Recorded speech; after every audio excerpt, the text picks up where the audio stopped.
Negara rugi 300 triliun rupiah di kasus timah, mengalir kemana saja? Majelis Hakim Pengadilan Tipikor Jakarta menyatakan negara mengalami kerugian senilai 300 triliun rupiah akibat kasus korupsi pengelolaan tata niaga komoditas timah di wilayah izin usaha pertambangan, IUP, PT Timah Tbk pada 2015 hingga 2022. Kemana saja uang korupsi itu mengalir? Hakim anggota Suparman Nyompa merinci kerugian negara tersebut meliputi 2,28 triliun rupiah berupa kerugian negara atas kerja sama penyewaan alat processing, pengolahan, pelogaman timah yang tidak sesuai ketentuan.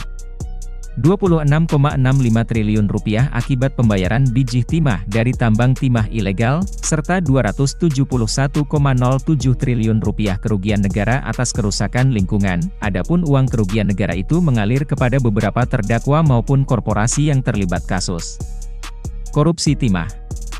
Mereka yang menikmati aliran uang negara itu sebagai berikut: 1. Kepala Dinas Energi dan Sumber Daya Mineral, ESDM, Provinsi Bangka Belitung periode 2021 hingga 2024 Amir Syahbana sebesar Rp325,99 juta. 2. Direktur Utama PT Refinet Bangka Tin, RBT, Suparta melalui PT RBT sebesar Rp4,57 triliun. 3. Pemilik manfaat CV Venus Inti Perkasa, VIP, dan PT Menara Cipta Mulia, MCM, Tamron alias Aon melalui CV VIP senilai Rp3,66 triliun. 4. Direktur PT Sariwiguna Bina Sentosa, SBS, Robert Indarto melalui PT SBS sejumlah Rp1,92 triliun. 5. Pemilik manfaat PT Stanindo Inti Perkasa, SIP, Suito Gunawan alias Awi melalui PT SIP sebanyak Rp2,2 triliun. 6. Pemilik manfaat PT Tinindo Internusa, TIN, Henry Lai melalui PT TIN sebesar Rp52,57 miliar. 7. 375 mitra jasa usaha pertambangan senilai Rp10,38 triliun. 8. CV Indometal Asia dan CV Koperasi Karyawan Mitra Mandiri, KKMM, sebesar Rp4,14 triliun. 9.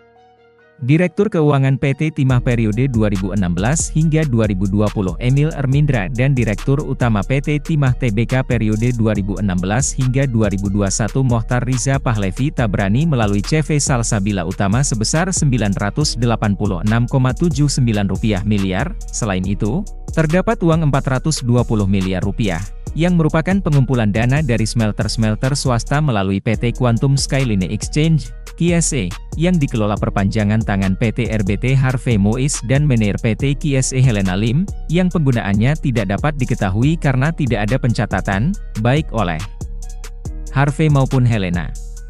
Dengan demikian, para terdakwa yang menikmati uang tersebut dibebankan pula uang pengganti atas kerugian negara, tutur Hakim anggota Suparman Nyompa saat membacakan putusan sebagaimana dilansir Antara, Sabtu, 28 Desember 2024.